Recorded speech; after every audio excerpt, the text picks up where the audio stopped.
So I just saw the new Pixar movie Hoppers, which currently holds a 94% critics Rotten Tomatoes score, and I have to say I agree with the majority of the critics. It's a reasonably fun family movie. The story follows a college student named Mabel who transfers her mind into a robotic beaver to communicate with animals and try to save their habitat from human destruction. And the main character of Mabel, voiced by Piper Curda, is actually a reasonably likable character, and I appreciate that the movie made an effort to give her emotional depth and an emotional arc which worked pretty well.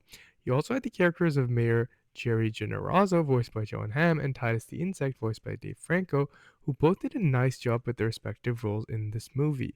Dave Franco, in particular, totally commits to the role and is over the top but in a pretty fun way. What also works in the movie is the humor. There was a lot of pretty funny moments throughout the movie, and the theater I was in was having a good time. The visual effects and the animation of the movie was also stunning. The water scenes in particular looked extremely lifelike, and the animation in these Pixar movies keeps looking more and more crisp and detailed with every passing year. A lot of people complain about political messaging in some movies, but the message and morals of this movie are pretty universal and feel good about nature, animals, and how we could do a better job of protecting the environment and the broader ecosystem at large.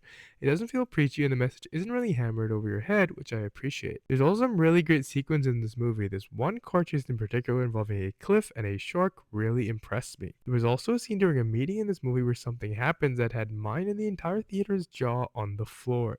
It was pretty shocking, and I appreciate that the movie didn't shy away from making adult choices and showing real consequences for the characters' actions. As for pacing, the movie was only an hour and 45 minutes long, and like most animated movies, it moves pretty fast.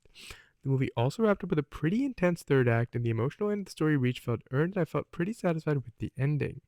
Overall, I would say Hoppers is a reasonably fun family movie. I saw it with my mom, and we both had a good time at the movie. So if you have a family and you want to go watch it, I think you won't mind it. But if you're really wary, you might want to consider checking out the trailer. It's a reasonably accurate representation of the tone of the movie.